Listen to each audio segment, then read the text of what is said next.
Kalau Umi mah, Mutia maaf ya. Anak adalah investasi orang tua. Yes. Banyak anak, banyak rezeki. Yes. Tapi anaknya cuma 3 Wak. Jadi kurang banyak sebetulnya. Pengen lagi tapi udah tua ya. Jadi kenapa anak itu investasi bagi orang tuanya? Ya pastilah kita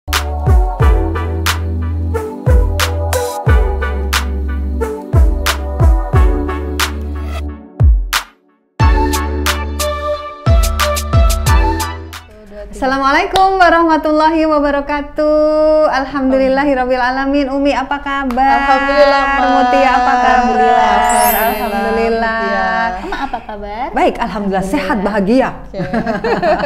Masya Allah ya, kita kali ini sudah sampai di episode yang keempat. Episode keempat. Masya Allah. Selalu seru obrolan kita, selalu faedah ya. Kita nggak mau ngobrol yang unfaedah, benar nggak sih? Betul. Tentu saja di podcast yang sangat spesial ini, Mitra Muslim dan teman-teman semua, podcast Umi dan Emak. Ngobrol yuk nak. Alhamdulillah, Masya Allah. Dan terima kasih juga kemarin episode 1, 2, 3 atas view-nya ya. Alhamdulillah. Semoga berkenan. Amin, amin. Semoga manfaat pokoknya ya. Insyaallah. Karena setiap yang kita lakukan itu ada pertanggungjawabannya. Betul. Gitu kan. Dan beberapa episode kemarin kita kan sudah ngobrol berkaitan dengan hal-hal yang memang lagi viral, hot issues gitu, dan ini tentu kaitannya juga dengan para Gen Z dan mamah-mamah kayak kita ini, Umi dan emaknya. Masya Allah. Insya Allah Umi dan Emak di sini mewakili Umi Emak Gen Z di luar sana, dan semoga para Gen Z kami doakan lebih stuck, lebih kuat dan lebih happy lagi. Yang mana engkau adalah generasi penerus kita yang harus lebih baik, lebih kuat dan lebih hebat. Amin, amin ya robbal alamin. Bukan hanya Gen Z-nya yang kuat, Emak sama Umi itu juga harus makin kuat ngadepin anak Gen Z. Semangat ya. Dan kali ini kita mau ngobrolin apa nih, Mutia? Oh iya. Itu sih Umi, Emak tahu nggak, kemarin itu ada berita yang bikin hati ini teriris gitu.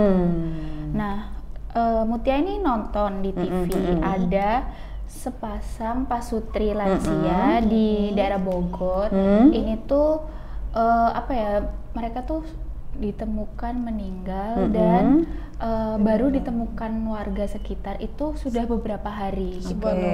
Ya. Jadi Emak juga sempat baca itu. Betul. Nah, kabarnya itu anak dari pasutri tersebut itu tidak pernah kontak atau tidak pernah berhubungan atau menjenguk orang tuanya gitu. Jadi yang mengurus itu ya warga sekitarnya begitu. Nah, itu sih Emak. Nah, waktu Mutia baca-baca komen di sosial media itu ada yang bilang kayak kenapa sih anak ini bisa seperti ini gitu loh, nggak kok peduli sama orang tuanya. Betul, kok sampai tidak pernah menjenguk atau tahu kabar dari orang tuanya gitu.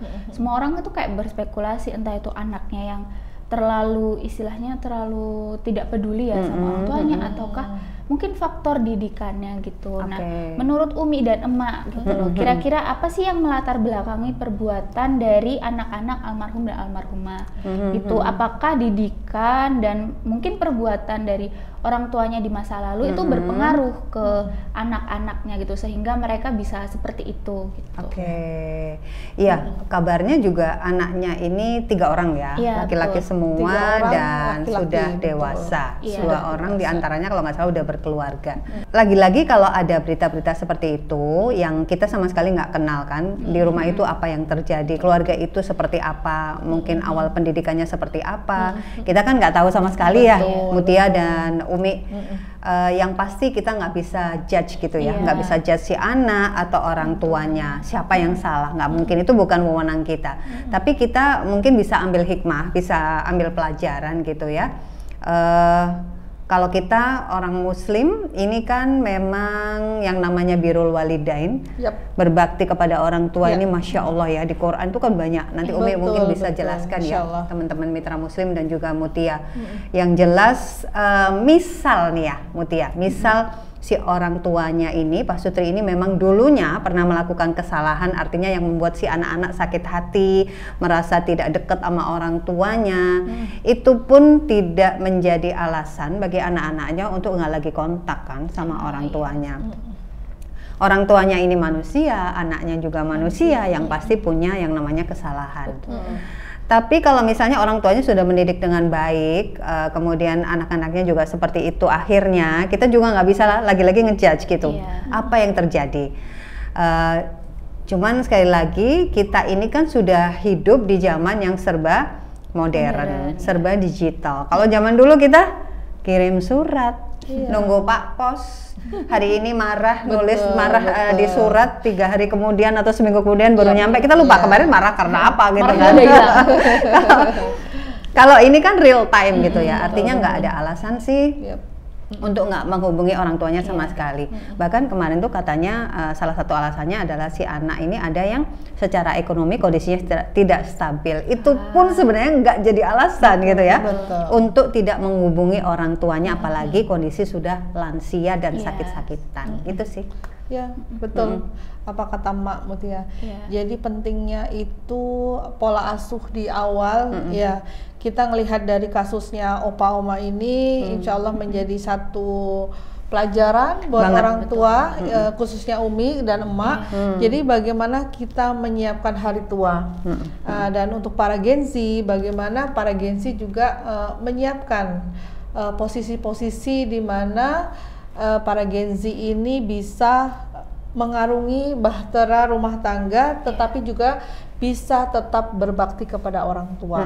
Karena khususnya ada anak yang durhaka kepada orang tuanya, itu balasannya tuh langsung di dunia. Balasannya langsung di dunia, dan pasti apalagi tentu di akhirat nanti. Di akhirat sudah tetap mendapatkan. Hanya balasan di awal itu sudah pasti di dunia. Itu kasus durhaka kepada orang tua. Makanya dalam Al-Quran itu banyak sekali cerita-cerita, kisah-kisah bagaimana Rasulullah meminta untuk umatnya untuk berbakti kepada orang tua. Salah satu contoh yaitu Rasulullah meminta untuk berbakti kepada ibumu selama 3 kali, dan baru ayahmu 1 kali saja, seperti itu. Dan dari Ibnu Abbas, insya Allah itu juga pernah mendengarkan bagaimana Rasulullah mengatakan bahwa tidak ada yang Allah senangi kecuali ketika dia merasa berdosa dan kemudian segera taubatnya diterima, dan juga doanya cepat dikabulkan, kecuali dia berbuat amalan berbakti kepada orang tuanya. Masya Allah, sebegitu keistimewaannya Rasulullah dan Allah itu meminta untuk kita harus berbakti kepada orang tua. Bahkan di Al-Quran kita bilang gitu aja nggak boleh sama orang tua ya. Apalagi orang tua yang sudah sepuh, sudah tua, dalam kemudian tinggal dengan dalam perawatan bersama kita gitu. Gitu sih Mutia. Ya berarti istilahnya apa ya, kita balik lagi, kita pertama tidak bisa judge bagaimana, nggak bisa, kita nggak tahu seperti apa kehidupan mereka kan, tapi secara umum seperti itu sih. Jadi gitu ya Umi, Emak. Jadi untuk orang tua dan anak sendiri juga balik lagi harus terus-menerus belajar untuk menerima, berkomunikasi, dan baik anak maupun orang tua juga, ya itu tadi setiap manusia itu kan juga pasti ada untuk melakukan kesalahan, pastilah orang tua maupun anak pasti berpotensi untuk sama-sama melakukan kesalahan gitu. Tapi balik lagi bagaimana kita memperbaikinya, karena seperti yang disebutkan di episode pertama, ya keluarga itu adalah tim. Itu harus diingat, karena nggak bisa kita berjuang sendirian. Benar, ibu, anak, suami, istri semua harus berjuang saling bareng-bareng. melengkapi. Itu ya berarti intinya kita harus terus belajar dan menjadi tim dalam keluarga. Benar. Betul. Oke, nah misal nih Mi, kita di keluarga yang orang tuanya ini udah sepuh ya misalnya. Lalu ada beberapa penyakit tertentu yang menjadikan orang tua ini tuh bukan jadi dirinya sendiri. Misal ada penyakit mental atau apa yang menjadikan demensia. Iya, betul, demensia itu. Betul. Orang tua kan istilahnya secara tidak sadar gitu. Misal ada yang sampai marah-marah, sampai banting-banting sampai atau mengeluarkan main fisik, kata-kata yang dan mengeluarkan kata-kata yang kurang sepantasnya istilahnya diucapkan kepada anak. Itu bagaimana dong nih, Ma? Oke. Menurut Umi ada sih satu kisah ya dalam kisah sahabat Rasul itu, di mana satu pasangan mendatangi Khalifah Umar bin Khattab. Dia mengadukan anaknya yang durhaka. Bagaimana aku harus menasehati anakku ya Umar? Terus kemudian datanglah anaknya. Wahai Khalifah Umar, saya tanyakan dulu, apa sih kewajiban orang tua kepada anak? Kemudian Umar bin Khattab menjelaskan bahwa dia harus memberikan sandang, pangan, papan, perhatian, dan pendidikan. Nah, dan kemudian si anak bicara, kedua orang tuaku tidak memberikan aku seperti itu, wahai Umar, tetapi dia memberikan aku panggilan-panggilan yang jelek. Kemudian dia juga tidak memberiku pelajaran tentang agama yang benar. Kalau begitu, orang tuamu sudah lebih dulu mendurhakai kamu. Jadi orang tua juga bisa durhaka gitu sama jadi, anak ya. Umi itu merasa, ya Allah, ternyata kita pun juga jangan sampai seperti itu. Jangan sampai kita mendurhakai anak kita sebelum anak kita mendurhakai kita. Karena betul-betul apa yang kita tanam itulah yang kita tuai. Gitu. Betul banget ya. Ya seperti beberapa waktu lalu Mak pernah bilang ya, Mutia, Umi, kalau setiap kali anak melakukan kesalahan, orang tua merasa kesel gitu ya sama anak karena dia melakukan kesalahan yang bikin kita sampai speechless gitu, maka yang pertama kita lakukan memang istighfar sih. Orang tua harus istighfar dulu karena anak itu fotokopi orang tua sih. Betul. Jadi apa yang dilakukan anak itu ya memang kita nanya dulu, kita dulu kayak apa gitu. Jadi banyak istighfar lah. Kemudian kalau yang pertanyaannya Mutia tadi kan, kalau misalnya ketika orang tua dalam kondisi yang sudah sepuh banget, kemudian mungkin mengalami demensia, jadinya tidak sadar kalau marah-marah yang gak karu-karuan sampai mengatakan hal-hal yang buruk tentang anaknya. Maka ini kalau kita reframing mindset kita ya, Mutia dan juga Umi, maka wah ini waktunya saya ambil pahala sebanyak-banyaknya dengan bersabar gitu ya, pastinya bersabar. Kemudian wah ini ladang pahalaku nih sebagai anak, kalau orang tua seperti ini seperti apa yang harus kita lakukan. Nggak buru-buru kita langsung, ini gimana sih ibu sama bapak kok ngomongnya kayak gitu sama aku gitu, karena itu kan di luar kesadarannya dia. Jadi yang paling penting sih menurut Emak, reframing diri kita, reframing setiap kali ujian itu datang, maka kita langsung ambil apa nih yang bisa aku lakukan gitu, apa nih yang bisa aku ambil gitu, kebaikan apa. Nah itu kayak gitu sih Mutia, jadi nggak buru-buru kita justru ikutan marah gitu. Kembali lagi memang sih peran orang tua ya sebetulnya. Jadi menyangkapi oma opa ini, kalau sebagai orang tua, Umi itu merasa bahwa ya semua pasti pangkal ujung salahnya di orang tua, cara mendidiknya, dan kemudian ketika mereka mendapatkan pasangannya, bagaimana pasangan yang sedang mereka gauli saat ini, ya kan? Kalau sama-sama sefrekuensi, insya Allah dia tahu faham bagaimana memuliakan orang tua. Karena perintah, betul-betul perintah berbakti kepada orang tua itu perintah kedua setelah kita harus beribadah kepada Allah. Dan sepenting itu ya. Iya, dan pahalanya itu pun juga lebih utama dari pahala jihad fisabilillah. Masya Allah. Jadi perintah itu ada Allah itu memerintahkan, pertama sembahlah aku, dan kedua berbaktilah kepada orang tua, dan kemudian jihad di jalan Allah. Itu yang membuat kita harus aware banget, harus paham banget, harus sadar banget bahwa orang tua itu menduduki peringkat atau menduduki prioritas yang harus yang paling utama setelah sekali. Allah, Rasulullah, orang tua. Gitu ya. Karena memang ketika engkau memprioritaskan orang tuamu, maka Allah akan memprioritaskan kamu. Dan ketika engkau mengutamakan orang tuamu, maka Allah akan mengutamakan kamu. Masya Allah. Dan ketika engkau akan engkau membahagiakan orang tuamu, Allah akan membahagiakan kita. Nah, kuncinya di situ. Kalau sudah, mungkin semua apa yang kita punya diberikan kepada orang tua kita. Kalau sampai sudah sadar sesadar-sadarnya. Apa yang dibilang Umi tadi, Mutia, bahwa apa namanya, kalau misalnya kejadian balik lagi ke om yang tadi, oma dan opa tadi yang meninggal sampai beberapa hari nggak tahu, sampai membusuk gitu ya, kasihan banget. Itu kan salah satu alasan dari anaknya itu adalah mereka mempunyai hubungan yang kurang baik dengan orang tua.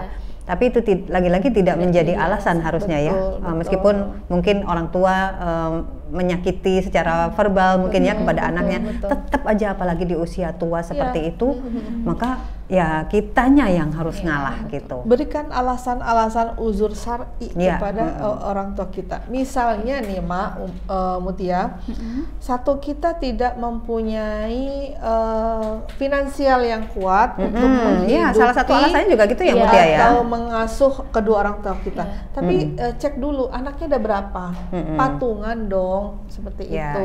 Selalu ada jalan kok kalau untuk kebaikan ya. Apalagi kalau anaknya banyak ya kan, kalau anaknya 5, ini anaknya 3, ya udah berarti satu pekan digilir satu pekan sekali terus, bisa kok, bisa insyaallah. Asalkan mau aja pasti bisa. Banyak jalan menuju Roma. Betul gitu. Gimana? Berarti intinya adalah ya balik lagi, kita semua manusia, apalagi dalam keadaan misal orang tua dalam keadaan yang tidak istilahnya tidak sadar secara penuh ya. Oke. Nah, terus nih Mi, Uma, gitu, gimana sih cara atau bentuk bakti kita ke orang tua, terutama yang sudah sepuh? Nah, misal nih Mutia ini sudah merantau gitu, atau dan berpisah rumah lah ya, berpisah rumah gitu. Anaknya ini sudah merantau, lalu orang tuanya harus tinggal hanya berdua misal gitu. Nah, gimana sih cara misal Mutia ini mau berbakti sama orang tua tapi tidak memungkinkan untuk ketemu langsung setiap hari gitu. Kalau Mak gimana? Orang tuanya jauh nggak Mak? Orang tua nggak terlalu jauh sih. Nggak terlalu jauh. Dan alhamdulillah di sana juga ada adik, ada banyak kakak, ya. Jadi gitu ya. Insya Allah terakomodir lah. Alhamdulillah. Insya Allah selalu meluangkan waktu bersama dengan orang tua.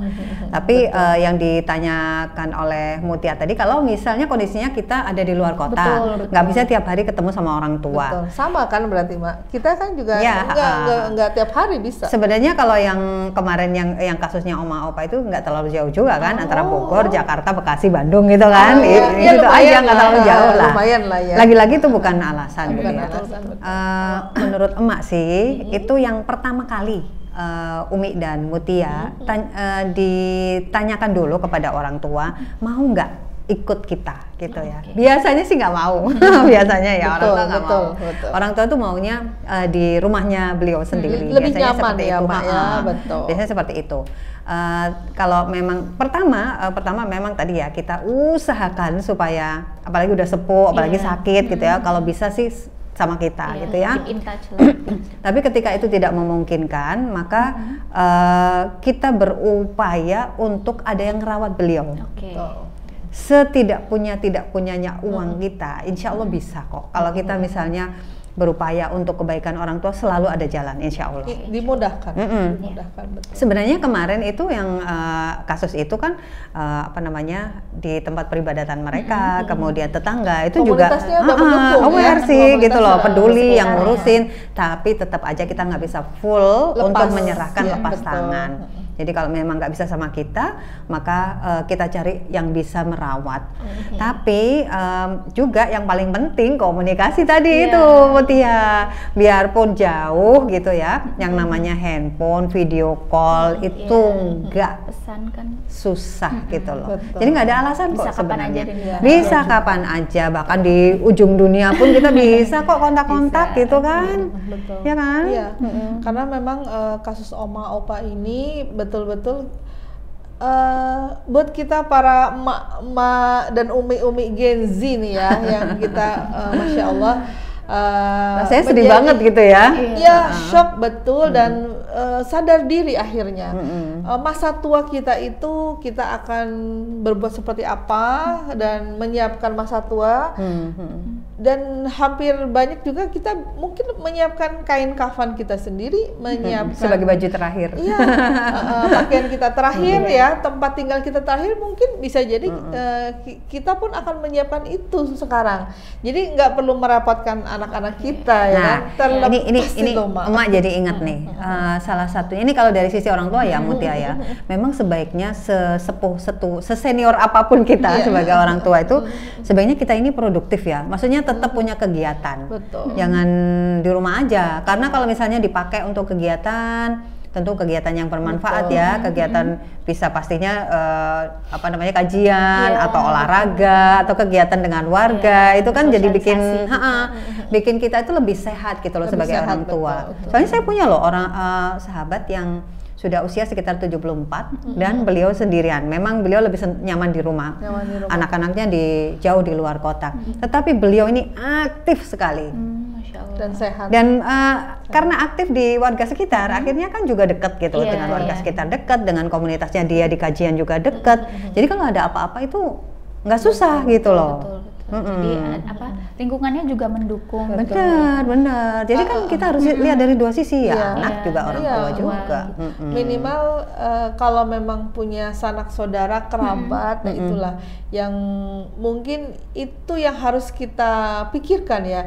Jangan hidup sendirian benar-benar menggantungkan tetangga atau komunitas majelis ya kan. Karena terlepas komunitas majelis kan hanya bertemu atau hanya tetangga itu ya sebatas kita minta tolong atau sebatas kita keluar rumah gitu loh. Nah, pada saat seperti Oma Opa ini ya dengan usia-usia 80 memang betul-betul satu harus ada anak yang ada dalam rumah itu, jangan cuma berdua aja. Iya betul.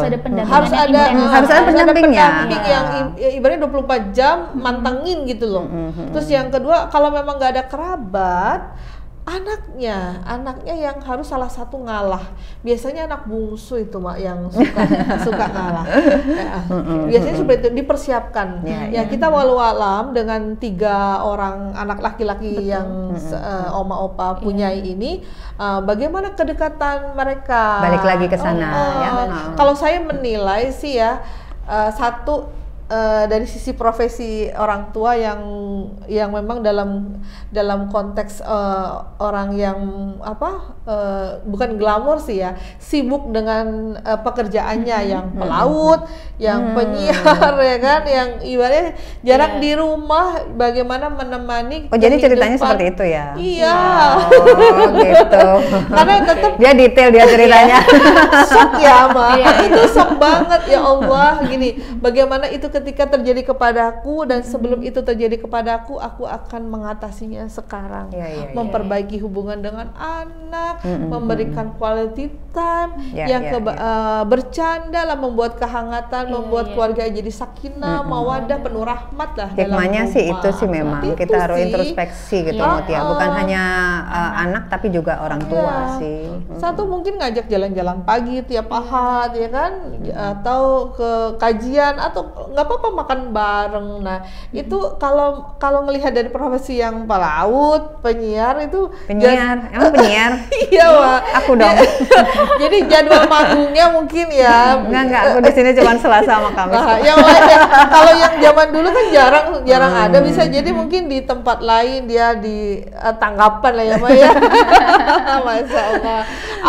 Jadi itu yang mungkin apalagi anaknya laki-laki yang notabene itu keras ya kan, anak cuek ya kan. Nah, bagaimana kita punya benang merah dengan anak-anak kita, apalagi anak laki-laki. Walau alam sih, semuanya kita kembalikan kepada diri kita dan para Gen Z ya. Semoga Gen Z tahu bahwa adab berbakti kepada orang tua itu betul-betul engkau harus camkan, masukkan ke dalam hati.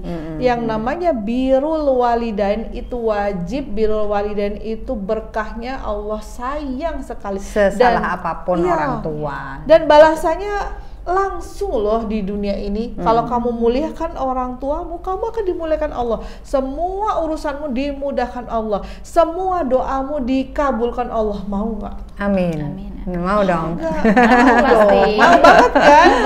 Urusan kerjaan lancar, urusan cinta lancar ya kan, urusan kerja lancar ya kan, urusan hati lancar lah. Itu coba kalau Gen Z pahami itu betul-betul, itu hanya satu, muliakan orang tua. Kisah Uwais Al-Qarni ya kan, yang dia memanggul ibunya waktu perjalanan haji.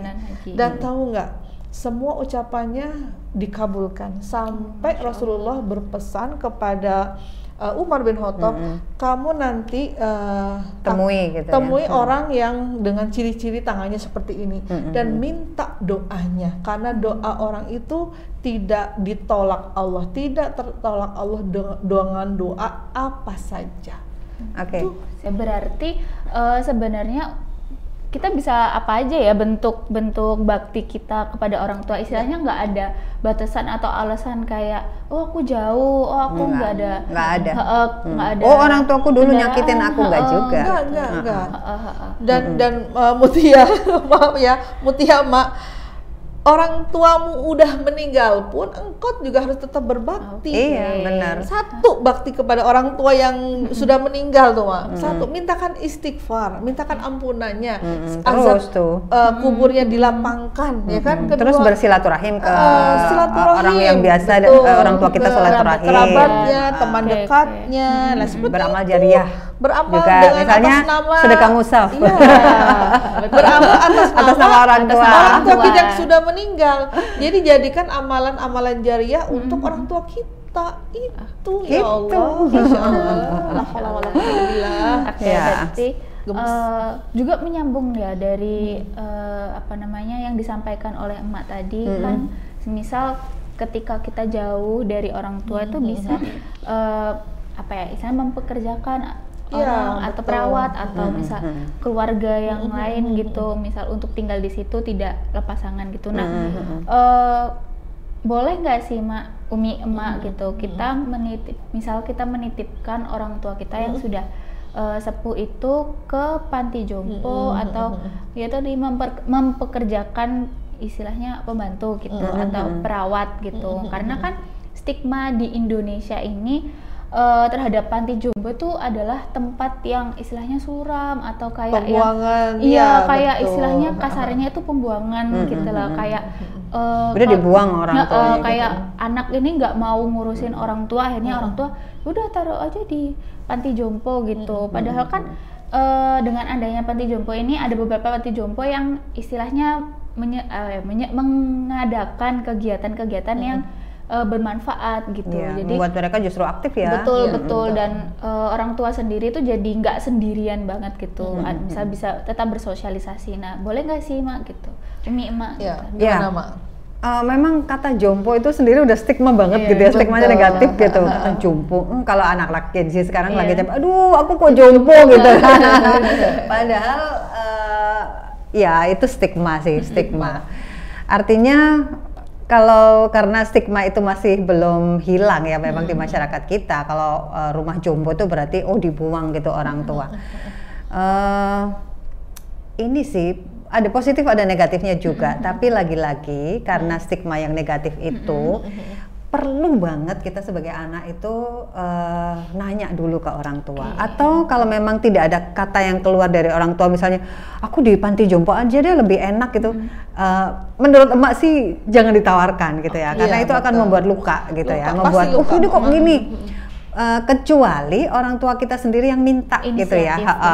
Kayak misalnya yang kemarin aku share ya, emak share di grup kemarin itu tentang ada satu pesantren kasepuhan, memang untuk lansia. Jadi istilahnya itu bukan panti jompo gitu ya, tapi pesantren kasepuhan itu yang memang mendampingi para lansia ini untuk harapannya mudah-mudahan akhir hidupnya itu husnul khotimah gitu ya, daripada di rumah sendirian misalnya. Jadi di situ ketemu teman-teman yang lain, mengaji, kemudian senam, kemudian juga menanam sayuran, beradaptasi. Kadang ada yang masih mungkin ada jahit segala macam. Itu kan membuat mereka itu, aduh kalau udah lansia ya udah diem aja di rumah. Enggak kayak gitu. Tapi ya itu tadi karena stigma ya, stigma negatif tadi tentang jompo tadi. Memang sebaiknya bukan kita yang menawarkan, kecuali orang tua yang minta, kita carikan yang benar-benar programnya itu bukan hanya duduk-duduk kemudian diberi vitamin, diberi makan, bukan kayak gitu. Gitu. Ya betul ya. Umi setuju dengan emak bahwa tidak boleh kita memberikan penawaran untuk menurut emak sama Umi sih gitu ya. Jangan mau ke panti jompo. Jadi itu langsung sebetulnya pasti gitu ya.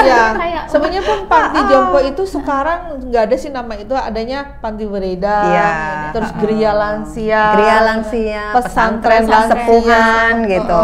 Ada juga nih di Bandung itu ada pesantren lansia. Umi malah pengen ke situ nantinya suatu saat nanti. Kalau kita emang dari orang tua sendiri yang mau itu nggak apa-apa gitu loh. Tapi ya pastinya ketika husnul khotimahnya ada di tengah-tengah anak-anak lah. Jangan kalau bisa kalau artinya bisa, ya memang yang kalau di tempat lansia seperti itu yang benar-benar anak tetap tidak boleh tidak mengunjungi.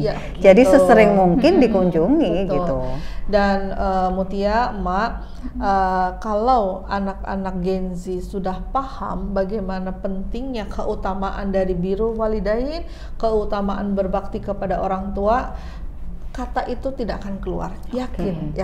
Dan dari mulai sekarang pun kita berikan contoh kepada anak-anak kita, pada para Gen Z, bagaimana kita memulai memuliakan, bagaimana kita memuliakan kakek neneknya. Itu. Bisa jadi contoh juga ya. Betul. Jadi ada satu kisah nih ya, Mak, Mutia. Satu anak dia menyeret bapaknya. Dan kemudian dia sampailah di pintu depan dan kemudian sampai ke halaman. Kemudian bapaknya berteriak, "Stop. Aku hanya menyeret ayahku sampai depan pintu." Kemudian si anak membalas apa? "Ini adalah bonus kamu sampai di halaman karena kamu sudah menyeret kakekku." Ternyata hal itu udah biasa. Ditiru jadi ya. Ditiru, bayangkan. Dan ini ada kisah-kisah hikmah yang Umi baca. Oh ternyata begitu ya. Bagaimana menanamkan role model kita kepada anak-anak kita dengan cara kita memuliakan orang tua kita, gitu. Nenek kakeknya, sehingga mereka kemudian ketika sudah punya anak, sudah berkeluarga, dia akan contohkan begini loh caranya memuliakan kakek nenek. Insya Allah tuh seperti itu. Iya, karena anak-anak itu kadang tidak bisa melakukan apa yang kita suruh, tapi mereka nggak pernah gagal meniru kita. Jadi apa yang kita lakukan itu mereka bisa mengcopying gitu. Anak adalah 100% dari kopian orang tuanya gitu loh. Copy paste. 100% kopian orang tua. Yang ayah ibunya suka bentak-bentak, terus kemudian suka bertengkar, suka apalagi sampai ngebunuh ya, apalagi sampai banting-banting piring, panci, itu nanti ketika anak-anak sudah gede, mereka akan melakukan hal yang sama, ngebentakin pasangannya. Kalau marah banting-banting, kenapa? Ditiru dari zaman dia masih di rumah gitu. Jadi buat Gen Z dan mak-mak Gen Z, umi-umi Gen Z, mama dari anak Gensi, bukan betul. Mama Gensi ya. Ini Gensinya jadi mama jadi. Buat emak-emak yang dan punya anak yang punya anak Gensi, bahwa 100% anak-anak kita adalah kopian kita, dan semoga mereka mencontoh akhlakul karimah kita, dan engkau akan mendapatkan kemuliaan di akhir hayat, insya Allah. Amin. Itulah pentingnya bagi kita para orang tua itu untuk mudah meminta maaf kepada anak-anak. Jadi saya pribadi juga pasti banyak melakukan kesalahan kepada anak-anak, tapi saya membiasakan kepada anak-anak itu, emak tuh membiasakan pada anak-anak untuk minta maaf gitu ya. Maaf ya, mama dulu pernah begini, mama dulu pernah begitu gitu ya. Pasti mereka hatinya akan slow down, akan dingin. Kemudian juga akan saling, aku juga minta maaf ya ma kalau begini-begini. Jadi biasakan kita untuk mudah minta maaf. Dua arah ya. Ya, dua arah. Bangun kehangatan, bangun kenyamanan, bahwa ya rumah ini adalah rumah keluarga cemara itu loh. Meskipun nggak selalu bisa seperti itu ya. Itu kan drakor. Tapi diusahakan benar, diusahakan. Minimal ada contoh gitu loh. Itu loh contoh yang bisa kita kerjakan. Jangan enggan untuk menyampaikan rasa cinta kita kepada anak-anak dan mengimplementasikan langsung ngomong gitu. 3 kata ajaib itu seperti yang di sekolah dulu. Tolong, maaf, dan terima kasih. Terima kasih. Maaf, terima kasih, dan cinta. Ya, dan cinta. Menunjukkan cinta. Juga itu ya tadi, berarti kesimpulannya adalah sebenarnya tidak apa-apa asalkan bukan dari anaknya yang memberi pilihan gitu. Kalau emak sih gitu, rasanya langsung bayangin aja kalau anak emak kayak gitu ke emak pasti ya.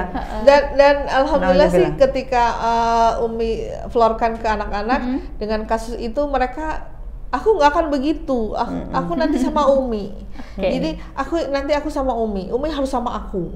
Alhamdulillah. Tapi kan ada ya yang memang nggak punya pilihan sih Mutia. Orang tua yang tidak punya pilihan, misalnya nggak punya anak gitu, atau anaknya memang benar-benar jauh yang spesial terus dia sendiri yang pengen gitu, kayak yang kita lihat kemarin kan, memang si ibu ini memang pingin daripada di rumah nggak ada kegiatan, lebih baik di Gria Lansia yang punya banyak teman dan kegiatan gitu. Istilahnya dari anak sendiri harus mengusahakan jangan sampai kita jauh-jauh dari orang tua ya. Minimal dari sekarang para Genzi yang masih hidup dengan orang tuanya, suatu saat nanti kamu akan bersama orang tuamu entah dalam keadaan sehat atau sakit sampai akhir hayatnya. Itu juga harus dipahamkan bahwa engkau nggak boleh jauh. Kalaupun jauh itu ada hal-hal yang khusus yang harus dikerjakan, misalnya yaitu dengan ada yang merawat di dalam rumah, ada kerabat yang bisa dimintain tolong men-CCTV-kan 24 jam sedang apa seperti tidak itu. serta-merta itu dibiarkan. Dan pasti dikunjungin ya, jangan cuma duitnya yang datang Kak. Tapi fisiknya juga. Fisikmu datanglah ya kan. Tabung kalau mau pulang kampung ya. Lalu misalnya seperti yang tadi Mutia tanyakan gitu kan, nah untuk urusan merawat orang tua, nah betul nggak sih Umi emak kalau anak itu adalah investasi bagi orang tua gitu? Kan sering ya dari dulu mungkin anak adalah investasi. Anak adalah investasi, terus kayak punya anak sebanyak-banyaknya karena anak itu adalah rezeki gitu. Banyak anak banyak rezeki. Banyak anak banyak rezeki gitu. Terus habis itu nanti ketika anak sudah besar, anak yang akan merawat orang tua kayak gitu. Misalnya hukumnya timbal balik gitu. Transaksional dong jadinya.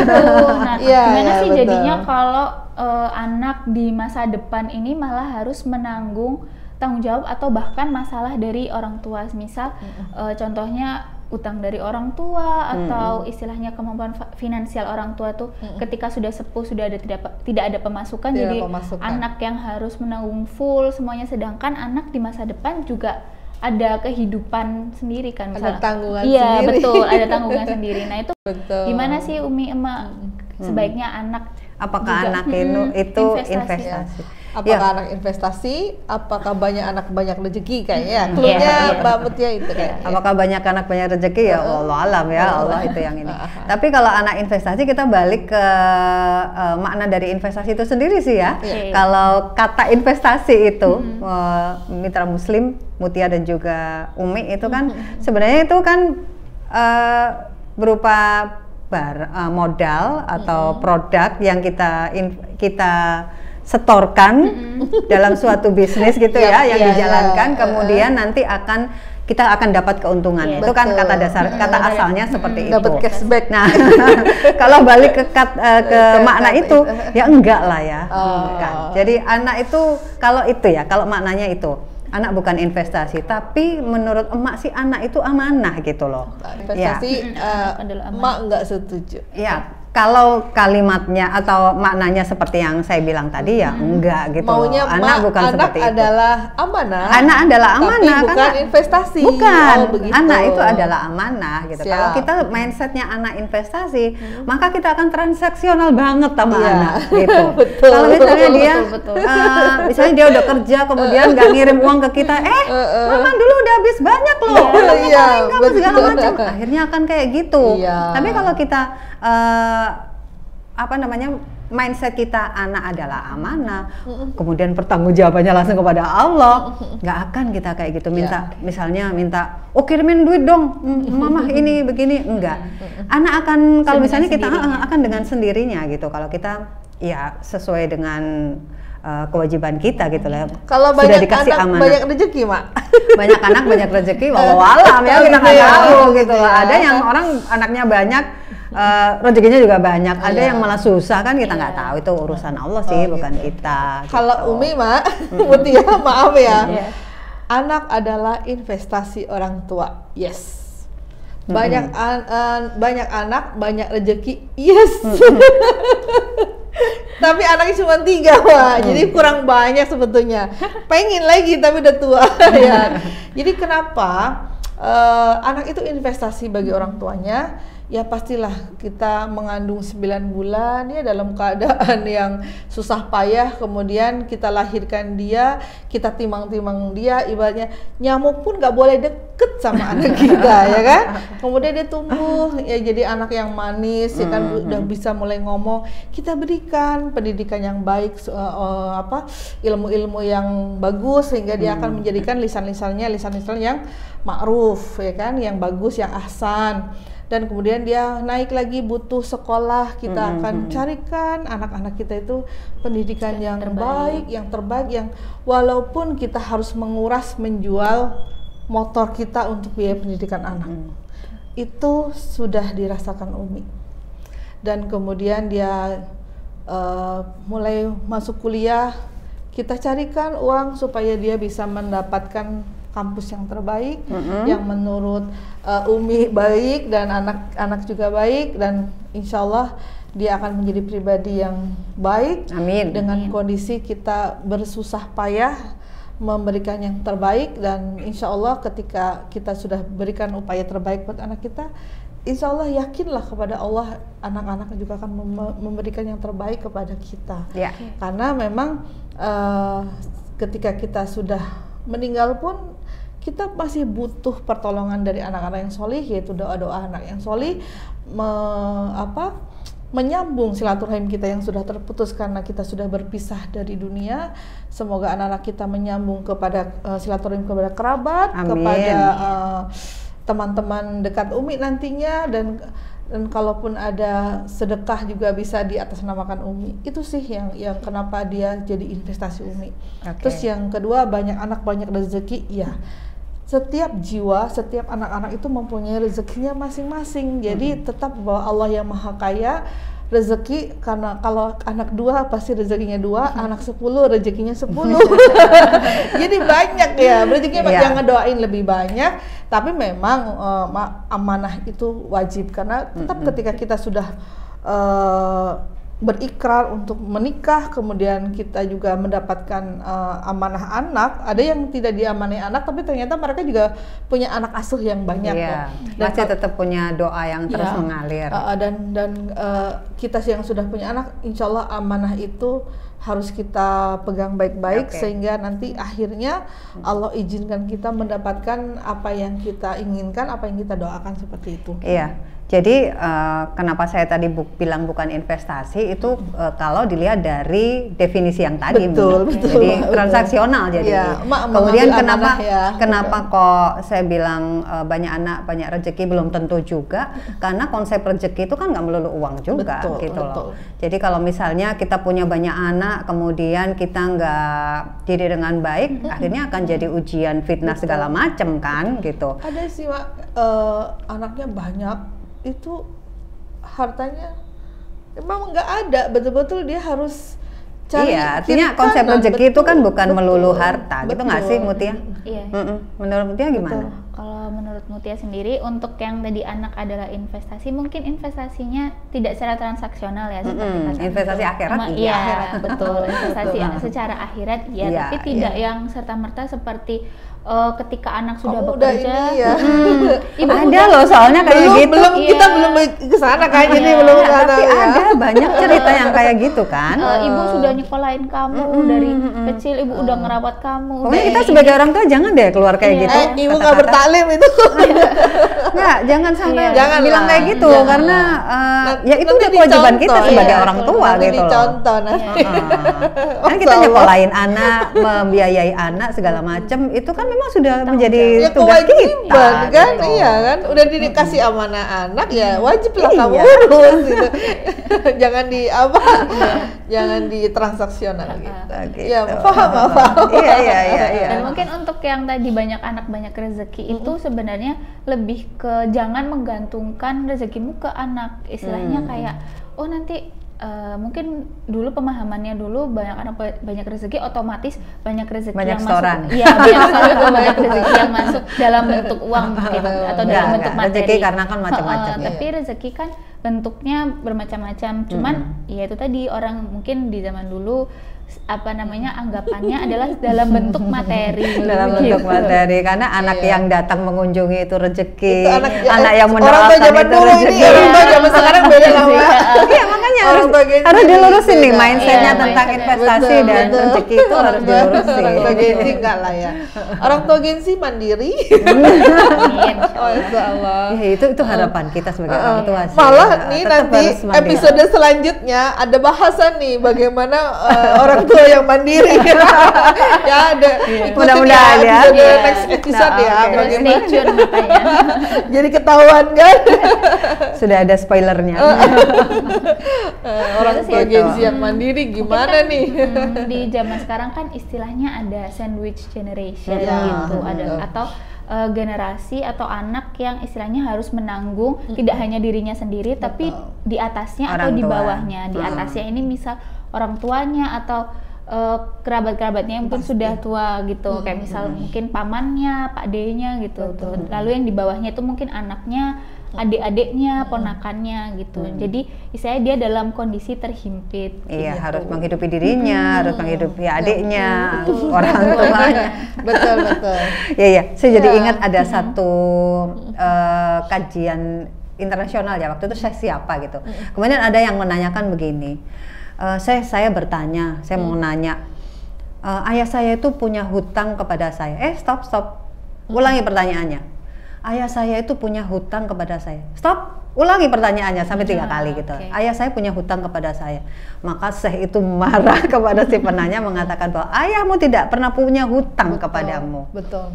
Jadi jangan sampai anak itu juga transaksional kepada orang tuanya. Maka itu tadi kita kembali kepada diri kita ya sebagai orang tua. Kalau kita memperlakukan anak sebagai investasi secara materi, maka mereka juga akan memperlakukan kita seperti itu. Kepada kita gitu. Iya itu kopian 100%. Tapi ya itu tadi kita kalau balik lagi ke syariat Islam, nggak ada orang tua punya hutang kepada anak. Sekarang kan ada anak yang menuntut ibunya ke pengadilan segala macam soal warisan. Padahal ada kan hadisnya ya, Mi ya. Bahkan seluruh ini gunung dan segala macam yang kamu berikan untuk membayar tidak cukup. membayar jasanya orang tua itu nggak akan cukup gitu. Tapi ya itu lagi, balik lagi ke orang tua juga jangan memperlakukan anak sebagai investasi secara materi gitu, agar mereka juga tidak memperlakukan kita seperti itu. Gitu. Ya, balik lagi Mbak yang generasi sandwich ya. Itu akan panjang tuh pembicaraannya. Sandwich itu buat Umi memang ya mau nggak mau kita akan di generasi itu sekarang ini, ataupun anak-anak kita selalu seperti itu karena memang itu beruntun di mana kita akan masih ada orang tua dan kita akan punya anak. Jadi Gen Z harus mempersiapkan bahwa dirimu pun akan mengalami generasi sandwich itu, bukan hanya kita ya para Umi dan Mak yang saat ini. Kau pun akan merasakan itu, tapi ketika engkau sudah fahami bahwa berbakti kepada orang tua itu adalah pintu surga tengah, dan kemudian mengurusin anak adalah amanah yang Allah titipkan kepada kita, itu adalah suatu kewajiban. Insya Allah semuanya akan dilapangkan dan insya Allah dimudahkan. Generasi sandwich nggak ada masalah. Iya, itu istilahnya sekarang sih. Zaman dulu juga sudah banyak kan yang seperti itu. Tapi sekarang istilahnya sandwich generation lah, apa-apa. Nggak ada masalah. Iya. Intinya birrul walidain itu adalah perintah Allah dan Rasulullah. Mutia dan teman-teman semuanya ini juga menjadi pengingat buat emak, buat Umi yang masih punya orang tua juga yang sudah sepuh gitu ya. Menjadi pengingat bagi para orang tua dan juga Gen Z semuanya bahwa memang birrul walidain itu wajib hukumnya. Dan gitu. kita pun mempersiapkan diri untuk menjadi tua, menuju tua. Sebesar apapun kesalahan orang tua sama kita, tapi jauh lebih besar kasih sayang orang tua, cinta doa-doanya kepada kita, sehingga kita harus terus membuka pandangan kita lebih luas lagi bahwa kita fokus pada kebaikan orang tua, apalagi kalau sudah tua fokus aja sama kebaikan orang tua, bukan kekurangannya gitu. Dan maafkan orang tua, maafkan. Gen Z itu kan modelnya sekarang cuek ya. Gen Z nggak semua cuek. Sih Mutia tuh nggak cuek. Cuek nggak kamu Mutia? Insya Allah nggak. Kebanyakan di luar sana Gen Z sekarang cuek. Gen Z juga hidup dengan dirinya sendiri. Yang Umi lihat bahwa Gen Z itu malah semenunda pernikahan, ya kan. Gen Z itu inginnya nggak punya rumah, maunya sewa apartemen. Itu yang menjadi satu pola pikir. Zaman terus berubah sih ya. Zaman Gen Z juga karena kan punya rumah enak, luas, nanti datang saudara banyak. Sekarang beda. Kalau kita dulu kan pertama gimana supaya punya rumah gitu. Kalau sekarang nggak, apartemen bersihnya gampang. Aduh ya Allah. Ya zaman terus berubah gitu. Iya sih. Ya. Jadi ya semoga buat Gen Z yang hari ini nonton ya, bagaimana engkau berbakti kepada orang tua, insya Allah dimudahkan urusan. Amin, amin ya rabbal alamin. Dan juga istilahnya baik dari orang tua dan anak itu jangan sampai ada hubungan secara transaksional ya. Iya, betul. Anggaplah memang kita sama-sama manusia, ada salah, dan setiap peran juga punya tanggung jawabnya masing-masing ya, baik dari orang tua punya tanggung jawabnya kepada anak, dan anak juga punya tanggung jawab kepada orang tuanya. Jadi kata emak tadi nggak boleh ada kata orang tua hutang ke anak ya. Kalau mau kita hitung dari kamu biaya persalinan. Nggak bisa. Menyusui. Persalinan ya kan? Dulu berapa dulu? Belum yang sesar, ayo nginepnya. Nggak akan bisa dihitung. Itu gitu. Bilang masih orang tua hutang. Nggak bisa. Janganlah Kak. Ya. Artinya sekali lagi harus dua sisi. Orang tua juga harus terus belajar menjadi orang tua. Anak kalau orang tua minta boleh nggak, Wak? Orang tua minta sebisa mungkin, sekuat tenaga kita sebagai anak memberikan. Meskipun kadang-kadang kita jangan diminta. Iya. Jadi kakak-kakak Gen Z jangan pernah orang tuamu bilang minta bubur ayam, nah jangan. Kalau tahu orang tuamu suka bubur ayam, ketika kamu jenguk bawain bubur ayam. Jangan sampai nunggu minta. Jadi anaknya juga harus inisiatif ya. Iya, pokoknya dua pihak lah. Kita tim ya. Kita tim. Betul. Gitu. Masya Allah ya, obrolan kita hari ini mudah-mudahan membuka hati kita semuanya. Allah selalu memberi hidayah ya Mi. Allah selalu membuka hati dan pikiran kita untuk selalu belajar memberi yang terbaik untuk orang tua kita. Ya. Hari ini menjadi pembukaan juga Umi, wawasan Umi bagaimana menyiapkan masa tua. Insya Allah seperti itu. Karena tua itu pasti. Nggak bisa kan kita menolak tua ya. Betul. Dulu waktu muda kita juga cantik seperti Mutia gitu. Tua itu pasti, meninggal itu pasti. Iya. Makanya kita siapkan. Dan Genzi juga jangan lupa kalau orang tua lagi sakit, lagi sedih, lagi kesepian, jenguk ya. Temani. Sesukses apapun kamu, insya Allah tidak sukses di mata Allah kalau engkau mengabaikan orang tua. Tuh, catat ya. Jadi gitu, mitra muslim, teman-teman semua, Mutia dan Umi, hari ini kita sudah kembali mengingatkan diri kita masing-masing ya. Kita sebagai orang tua, Mutia sebagai anak, pun nanti Mutia juga akan menjadi orang tua insya Allah. Mutia nanti jadi orang tua, Mutia nanti jadi generasi sandwich yang sudah kita alami ya. Semoga Allah senantiasa memudahkan semua urusan kita. Masya Allah, terima kasih teman-teman semua mitra muslim. Kita pamit dulu ya di podcast Umi dan Emak Ngobrol Yuk Nak. Terima kasih. Wassalamualaikum warahmatullahi wabarakatuh. Waalaikumsalam warahmatullahi wabarakatuh.